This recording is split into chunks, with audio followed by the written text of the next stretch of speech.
இந்த வீடியோ பிடித்திருந்தால் லைக் பண்ணுங்க, ஷேர் பண்ணுங்க, சேனலை சப்ஸ்கிரைப் பண்ண மறக்காதீங்க. உங்களுடைய சுய ஜாதக கேள்விகள் இருந்தால் கமெண்ட்லே கேளுங்க. உங்கள் date of birth, place of birth, time of birth மற்றும் இமெயில் ஐடி கொடுக்கவும். உங்களுக்கு விரைவில் பதில் கிடைக்கும். இது ஒரு இலவச சேவை. இன்றைய தினப்பலன் உங்களுக்கு அனைத்து வளங்களையும் தரட்டும் என எல்லாம் வல்ல இறைவனை யாம் மன்றாடி வேண்டுகிறோம்.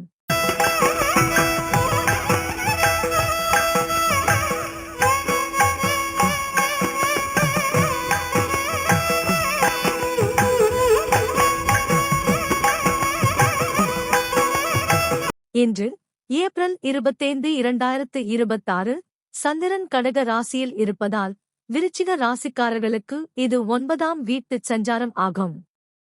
இதனால் மனதில் அச்சம் மற்றும் குழப்பம் ஏற்படக்கூடும். வேலைகளில் சற்று தாமதம் அல்லது தடைகள் உருவாகலாம். உடல் நலத்தில் சிறிய பிரச்சனைகள் அல்லது சோர்வு உணர்வு இருக்கலாம், அதனால் கவனம் அவசியம். எதிர்பாராத சில சவால்கள் வந்தாலும் அவற்றை நிதானமாக சமாளிப்பது முக்கியம். இன்று அவசர முடிவுகளை தவிர்த்து அமைதியாக செயல்பட்டால் பெரிய பிரச்சனைகளை தவிர்க்க முடியும்.